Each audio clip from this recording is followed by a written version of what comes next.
বিশ্বকাপের আগে শেষ মুহূর্তের নাটকীয়তা নাকি ক্যারিয়ারের শেষ সূর্যোদয়? নেইমার কি পারবেন আরও একবার হলুদ জার্সিতে বিশ্বমঞ্চ কাঁপাতে? 2026 বিশ্বকাপের বাকি আর মাত্র 2 মাস, কিন্তু ইনজুরির অভিশাপ যেন তার পিছুই ছাড়ছে না। চোট জর্জরিত হাঁটুতে আবারও অস্ত্রোপচার আর পিআরপি থেরাপির ধকল সামনে নিজেকে প্রমাণের লড়াই নেমেছেন ফুটবলের এই মহাতারকা। এদিকে কোচ আনচেলোত্তির সাফ কথা, শতভাগ ফিট না হলে স্কোয়াডে জায়গা নেই।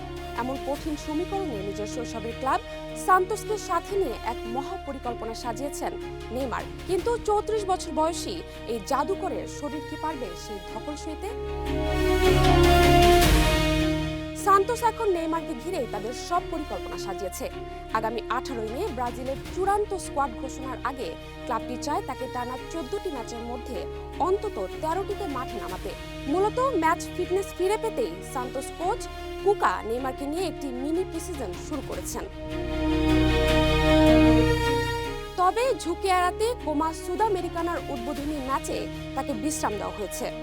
লক্ষ্য এখন একটাই, জাতীয় দলের গ্রানজা কোমারি নামক বিশেষ ক্যাম্পে যোগ দেওয়ার আগে নিজেকে আয়নার মতো স্বচ্ছ ফিট প্রমাণ করা।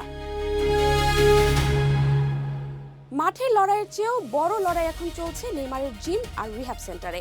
দিনে দুবেলা কঠোর অনুশীলন আর রক্ত থেকে প্লাজমা নিয়ে বিশেষ চিকিৎসা পদ্ধতি ব্যবহার করে নিজের ক্ষতিগ্রস্ত টিস্যুগুলো সারিয়ে তুলতে মহাব্যস্ত হয়ে পড়েছেন সান্তোসের এই তারকা। 2023 সালে সেই ভয়াবহ ইনজুরির পর থেকেই নেইমার অনেকটা আড়ালেই চলে গিয়েছিলেন।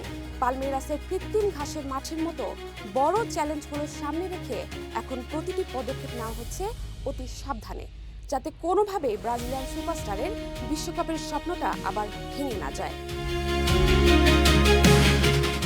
নেইমারের এই ফেরার লড়াই শুধু ফুটবলের নয়, বরং এক কিংবদন্তির অস্তিত্ব রক্ষার লড়াই। কোটি ভক্তের প্রার্থনা আর সান্তোসের বিশেষজ্ঞ দলের অক্লান্ত পরিশ্রম কি পারবে তাকে বিশ্বকাপের বিমানে তুলতে?